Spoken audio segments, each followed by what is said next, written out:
Hey, I'm Alex Radcliffe from Board Game Co, and today I'm reviewing Fractured Sky from IV Games. Fractured Sky is a 1-5 player area control game with a degree of bluffing and secret placement, as well as a whole bunch of objectives going on that are going to score you points across 5 rounds of play. This is a prototype, all rules and components subject to change, and I'll have a link to the crowdfunding campaign down below. But with that said, like I said already, a 1-5 player game, although I have not played the solo mode, I haven't played a 2-player either, I have played it at 3, 4, and 5, and Fractured Sky is a game of, well, area control. You're trying to get points over here. Points from the, I believe it's called Starfall, although forgive me if I don't lean into the thematic approach quite as much as the mechanical aspects of this game. But every single round you're trying to collect Starfall, which is going to be in certain regions on the board. You're going to go ahead and reveal a card the first round. This is round 1. We're going to reveal a card and put a Starfall in Wayward Wood over here. That is going to be where we're trying to compete to get Starfall. Now, that would make this a very boring area control game if the only thing you're doing is fighting over a single area, and so we need a bunch of things to mix things up.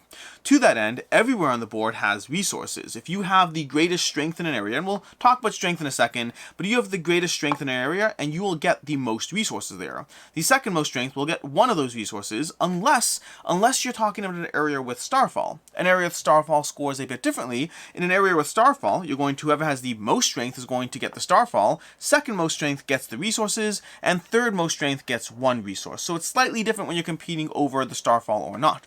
Which means as you can start to already play things out, do you want points or do you want to start building up your engine in this game? And that's before we get into a bunch more of the decisions. You see, a single Starfall would still be fairly boring, which is why in round 1, we also have a hidden placement over here that has a specific area that has Starfall, but nobody knows what it is, or at least nobody knows what it is yet.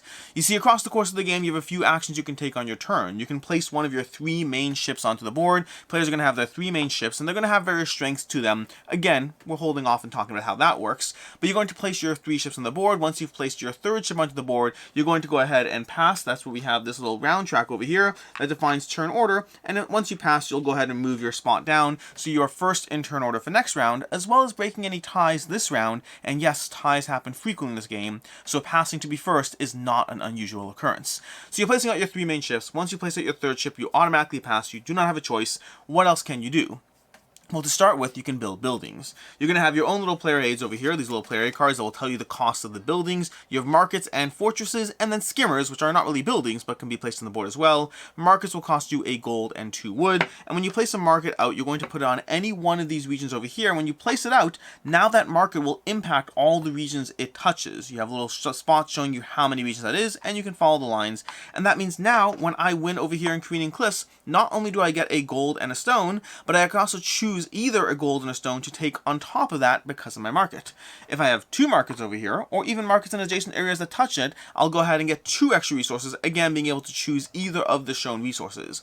Effectively, markets are going to go on the board, they'll stay there the whole game, nothing takes them off, and then whenever you get resources in that area, or even when you win Starfall in that area, you get extra resources for each market in that area, which means markets are good.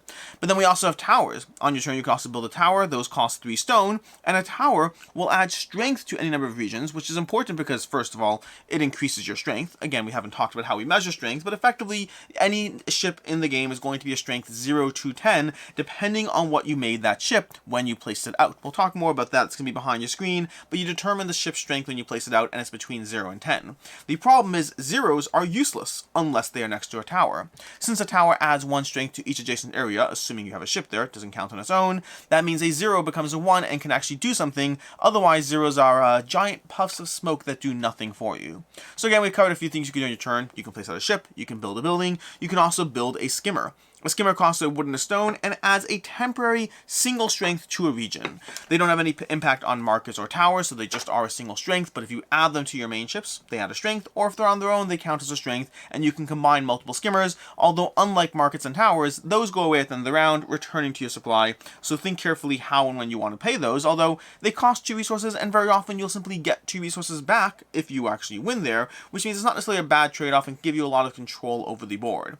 And then the last action you can take take is paying you either pay, and again we have this on our board over here, you either pay 2 gold to scout one of these cards over here, or 2 of any resources to peek at an objective.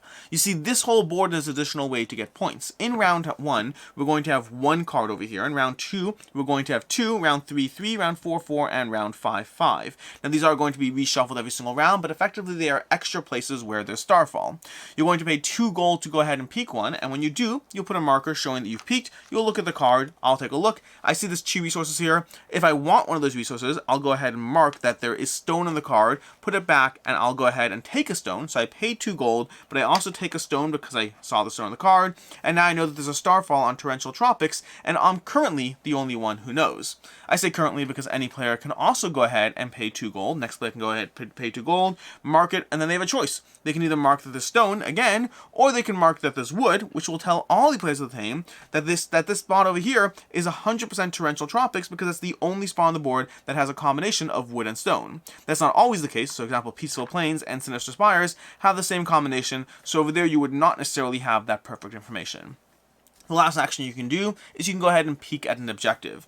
You see, in the game, in each round, all of these cards are resolved. So in round 1, this one will be resolved, and in round 2, you'll shuffle up and redistribute, and you'll go ahead and put 2 new cards out, and both will be resolved. Whereas the objectives are a bit different. Objectives you can look at, but they are only resolved at the end of each round you resolve that particular objective. So in round 1, you can 100% peek at the objective for round 3, paying any 2 resources, and I'll know that in round 3, whoever has the least skimmers placed in that round, when revealed, will get a starfall. So these are things you can go ahead and look through, knowing what's coming up. There's 5 different objectives from a giant stack of objectives over here, and only 5 will be in the game, and those will give you a ton of different things. Have the most strength in that area, have the least skimmers, have the most buildings of this type, have the least buildings of this type, have the most building in 2 spot areas. There's a whole bunch of combinations of objectives that you'll have over there, and knowing what's coming up means you can plan around them, and sometimes you only need to know that round. Sometimes if you know that round is good enough. Other times you'll have need to thought through how things are going to play out earlier in the game, so peeking at those early can absolutely be another source of starfall as you go through the game. Which brings us once again to a recap of everything. On your turn, you either place one of your main starships. When you've placed your 3rd one down, that you've passed for the round. Alternatively, you can peek at a future objective. You can go ahead and look. You can scout a current space where starfall will be generated this round, or you can build either of the 2 buildings or build a skimmer. That's what you can do on your turn. Which is now a good time to talk about how do you actually determine strength in this game, because when you're done with the whole round, when everyone's passed, when everyone's had the turn, you're going to look at strength, and strength is resolved accordingly. You get 1 for every tower touching each spot. So wherever towers are touching a spot, they add 1 if you have a starship present. You also get 1 for skimmers. Those are not affected by towers, but then you also get the strength of your starship, which is where you have your fun little token system in play that we haven't heavily talked about. You see, when you place one of these, you're going to go ahead and reach behind your screen and grab a little chit over here, which wasn't on my thing before, but you can go ahead. Look, this one has no chit down here. I'm just going to reach down and take one and put it down on the board. When you take these on the board, you'll just magnetically clasp it on to one of these 10 over here. So you have these 10 spots over here. You're magnetically clasping it onto one of those and choosing which strength to put out. And if you're like, well, why wouldn't you choose the higher strength? The answer is because, let's get this to stay over here. This is not sticking. Give me a second. Prototype, reminder of that. But either way, when you go ahead and you take one of your ships and you put it down to the board, your total strength of your ships has to be it has to be 10 or less, your total strength of your 3 ships. Which means you could do 10-0-0, you could do 7-2-1, you could do 6-3-2. No, that sounds right. 5-3-2. You could do 5-3-2. Your total strength has to be 10 or lower between all of them, not counting the modifications skimmers and towers have. And the interesting thing is the 1s and the 10s have a different color base than everything else. 1s and 10s have a white base and everything else has a black base, which means players will know if you've placed a 1 or a 10 because you can see it around the ships, but they won't necessarily know which one. And so you can place down a ship as a bluff, putting down something that could be a 1 or it could be a 10. Are you bluffing? Are you not? Also, if you placed a 10, it means your other 2 numbers have to be zeros. Did you place them next to towers? Maybe you did. Maybe you're still playing around with people. Maybe not. Maybe you went ahead and placed a 0 off on its own to specifically mess with other people because they look at the 0 off on its own and they're like, oh, then no, Alex wouldn't have wasted a turn placing a 0 doing nothing. He loves those resources. And now they are confident that your 10 is really a 1 when in actuality it's a 10.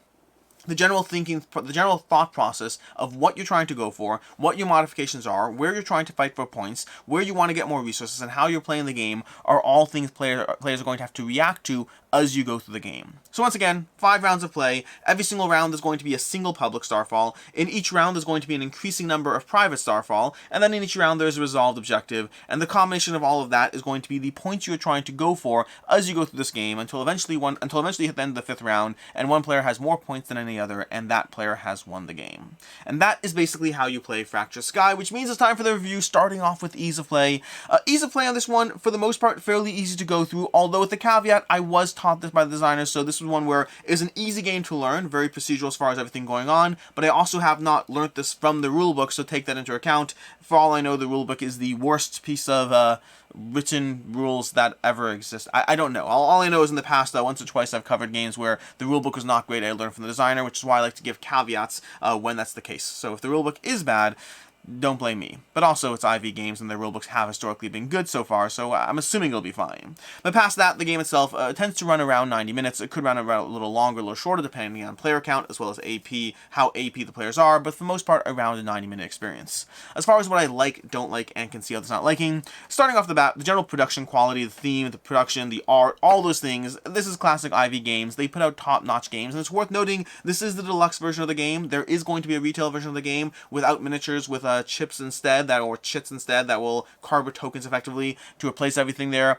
So if you want to get a cheaper version of this game, you can absolutely do so. It won't have some of the bells and whistles and all the things that are going on in this particular version of the game. I don't think it has the magnetic aspects. I don't know what would be magnetic in the retail version. I've actually played with both versions, although both prototype versions, but I don't remember as much of the other one because I only played the other one once. But in general, production quality, top-notch across the board. But then more than that, the actual gameplay. The gameplay itself is very smooth and very satisfying, as you go through a simple choice of how you build out your tableau, when you fight for points, and how you're going to approach this game, and also the bluffing aspect of it all. In general, this is a game which you're trying to think through how to mess with your opponents, and you always have 2 ways to play. You can always guarantee that single placement where you get that starfall and you know you have a point coming your way and you are totally fine. Or you can shoot the moon and try to see if you can get 2 or 3 starfall, but the process of shooting for more means you are inherently weaker in other areas, and maybe it's worth it or maybe not. Or alternatively, maybe you peeked at one of these face-down spots over here, scouted one of these starfall areas, and for all you know, this could be the same starfall area as the other one. You could have 2 in Wayward Wood, which means you can actually go ahead, if you're the only one that knows that, you can cement all your forces there without other players knowing, and actually end up getting 2 starfall anyway, plus possibly an objective while you're at it. This is a game where, depending on your knowledge, you have to choose, because knowledge costs resources, and ships cost resources, and buildings cost resources.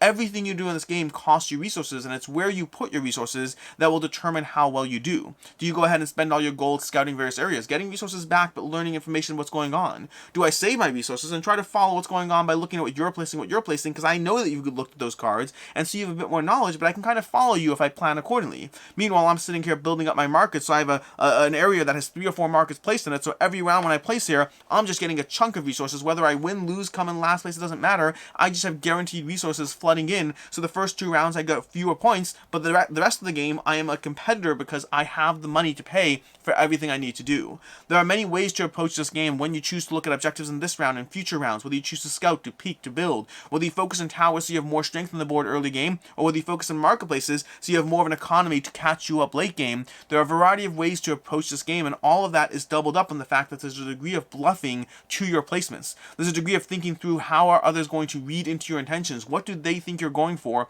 and where can they afford to challenge you. And knowing that they can't afford to challenge you, do you possibly dial back how much strength you commit, because they can't afford to challenge you, they won't. Although they know that, and so maybe they actually will challenge you because they know that you're trying to place your 2 there instead of your 7. There's all this double think, and knowing the players at the table is a big part of the game as well. There are different ways to approach the engine, different ways you're going to choose to approach it, depending on who you're playing with and how it goes, and overall it's just an incredibly satisfying, very clean experience with multiple ways to approach it, and ultimately just, 5 rounds of placing things, hoping you can outplay your opponents, and trying to win the game.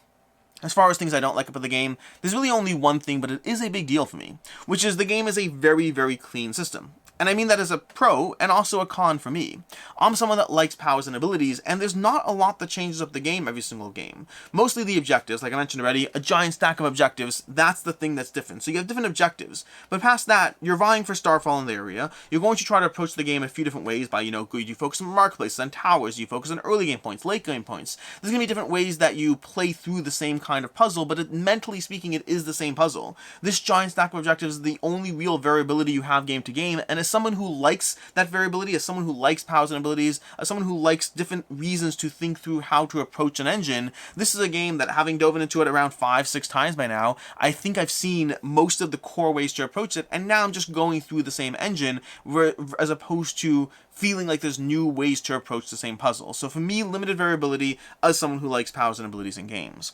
As far as what I can see others not liking, your entire game can hinge on a single judgment call in this game. This is one of those games where you enter the last round, it's a question of who's going to win the game, and whether you try to, correctly bluff here or bluff there, or what you try to do, you can make a single poor judgment call that results in you losing to Starfall, which it's not a game that comes down to deterministic combat. It's a game that has a degree of reading what your opponent's intentions are and trying to project your own, and that means single judgment calls can absolutely be point swings, both in terms of resources and in terms of starfall, resulting in just, hey, I thought I played well, and I did play well, but at the end of the day, I lost that thing in the last round, and now you won instead of me winning. And that will happen in the game. Similarly, along the same lines, other players can make or break the game for you. You can have a great game, and if someone else misplays, if someone else, screws up in what they tried to do or how they tried to stop you, if they didn't count things up properly or whatever it is, because of the nature of the game, other players can also have an impact on the game state. This is one of those games which can absolutely have unintentional kingmaking just through sheer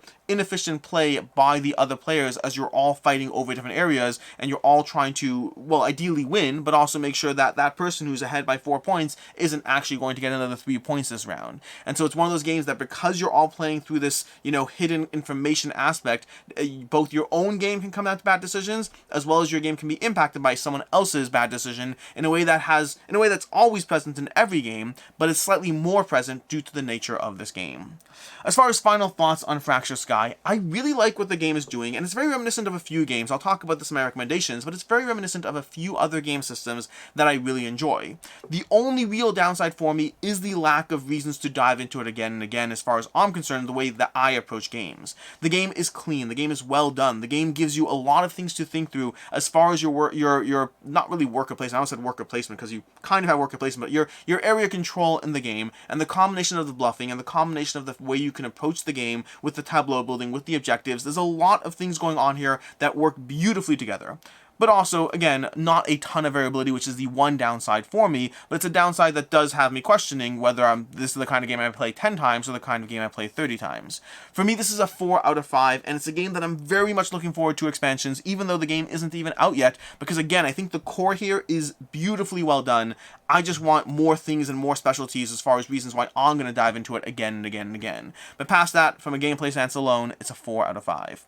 As far as other game recommendations, first of all, City of Spies. City of Spies to me is likely my go-to in this genre. This genre of kind of trying to place things with a degree of hidden information, a degree of powers and abilities, and a degree of just messing with the board state while other players try to read into your intentions. I think City of Spies is amazing. And then similarly, Battle for Rokugan is another one that does this genre very well. Battle for Rokugan has another degree of, again, hidden information, placing things down, reading into other people's intentions, and another one that is very, very satisfying to go through. All three of these games hit that same note of area control, vying for objectives, but with hidden information along the way to mess with your opponent's intents, and if you like any of them, I think you'll like all of them.